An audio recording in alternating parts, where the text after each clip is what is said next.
Hey guys, and welcome back to my channel. Today we're going to go over the setup I did of my daughter's bullet journal for April. I am using the Wordsworth in black. I got it from Amazon. It's 120 GSM paper, so it's a bit thinner than I use in my Archer and Olive.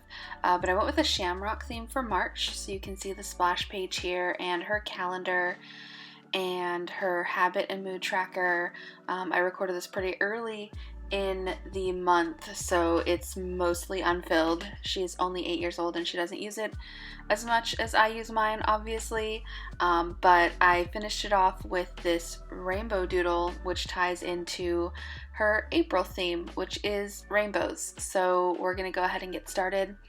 I used the entire TomBow dual brush pen primary palette, so red, orange, yellow, couple greens, blue, and purple, to create these very vibrant rainbows on this main page. I wanted to do something a little bit different than the traditional arched rainbow and just kind of give it a very bright, colorful feel, which I'm really happy with the way that it turned out, and she loves it.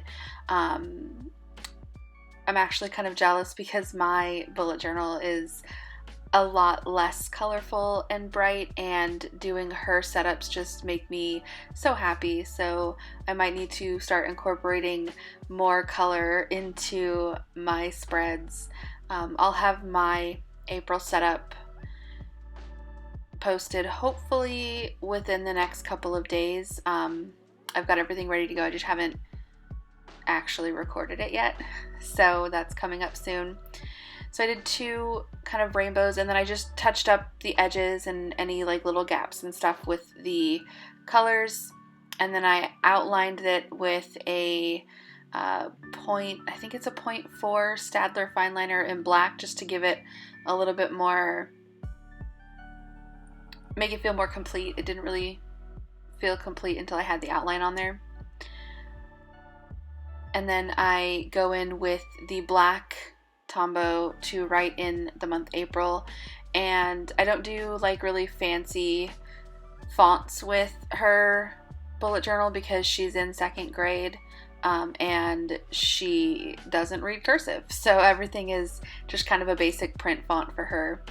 And then a throwback to my childhood with these stars that I added.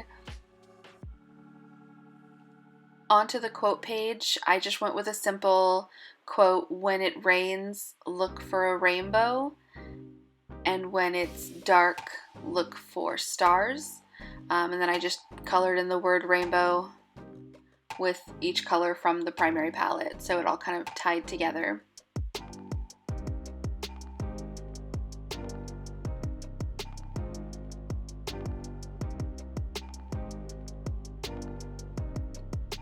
Moving on to the calendar page, I really just kind of did a basic black line. The lines aren't super straight. I'm not used to using such a thick marker for straight lines. I'm used to just using the brush tip end of it, and of course I messed up there and made an ugly line. So then I went in and I wrote the days of the week in the rainbow colors. One thing that was a bit weird watching back the recording is that the yellow doesn't really appear all that vibrantly because this paper isn't bright white, but you can definitely see it in person. It's much better in person, if that makes sense. But the bullet journal that she uses has a more ivory paper, so it's not as bright white, and so I guess something with the lighting or the camera or something was kind of messing up like how that yellow actually looks.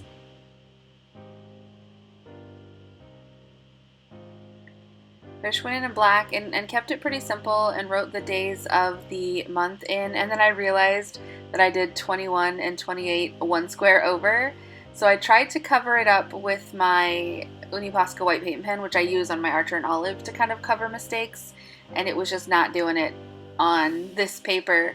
So I actually did get a whiteout like roll-on thing, and that clearly worked much better, and I was able to kind of go back and just write the numbers on the correct squares at that point. And then moving on, I just did this little goals section for her, doing the same little stars as bullet points, and then finished off the page with another rainbow doodle just in the lower right hand corner.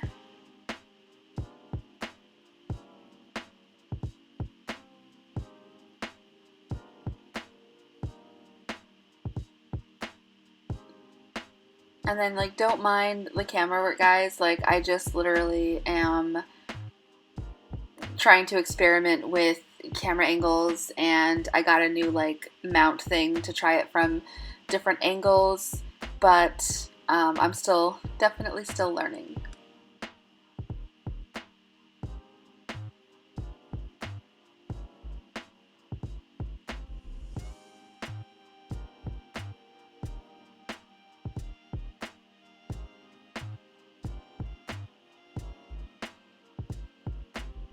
And that brings us to the habit and mood tracker.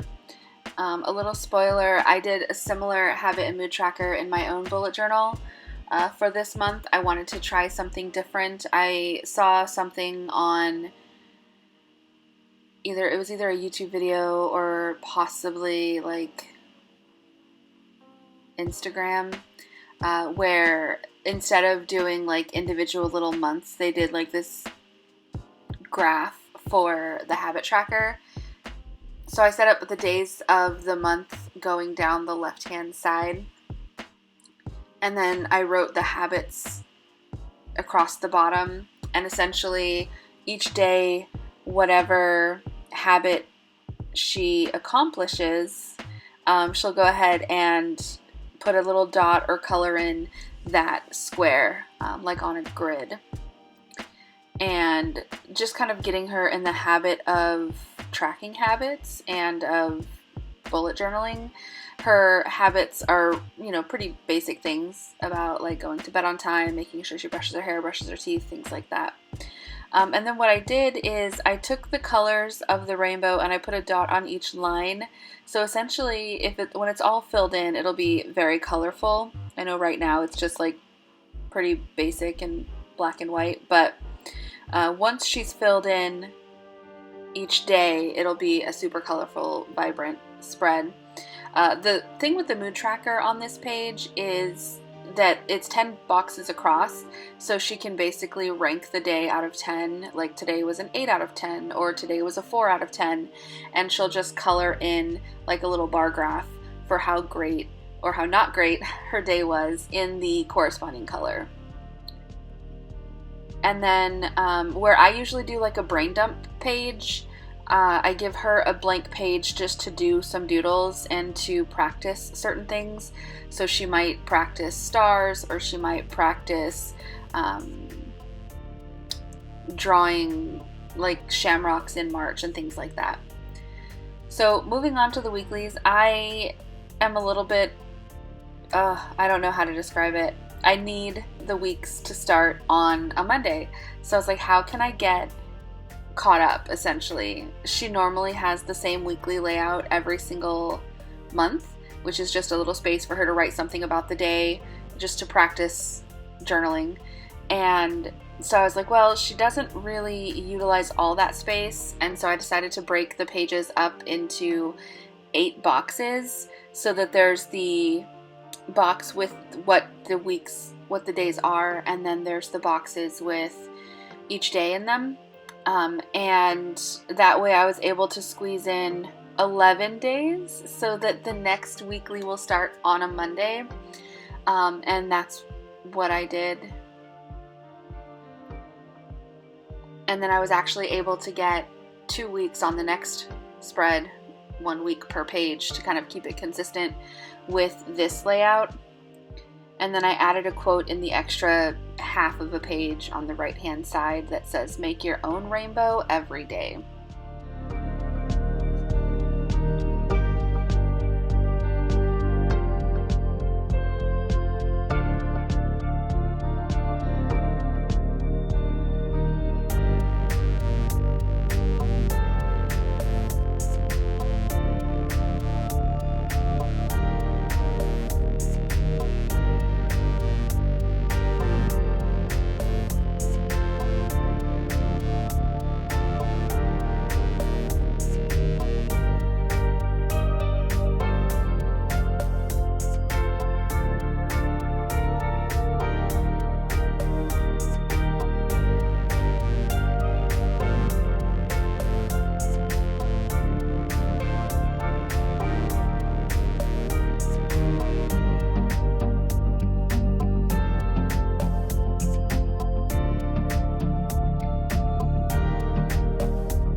you can see here that I did the same thing with just the word rainbow in all the colors from the rainbow to tie it into the overall theme.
So here I'm doing the last few days of the month because, again, it's gonna end on a Friday, I think.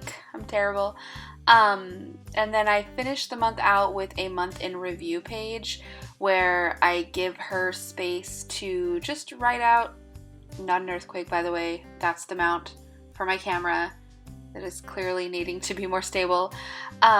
I give her space to write out, you know, things about her month, things she learned in school or outside of school, things that she really enjoyed, things that she's looking forward to in the upcoming month, just a place to kind of get her thoughts down and, again, just get in the habit of journaling and writing. I think a lot of the kids right now, especially virtual learning, they're not getting in the writing. They're doing everything on computer and typing, and she can type really fast for somebody in second grade, but her handwriting still needs some work. So this is just my way of kind of encouraging her to practice her handwriting mindfully. Not that mine is all that great either, I suppose.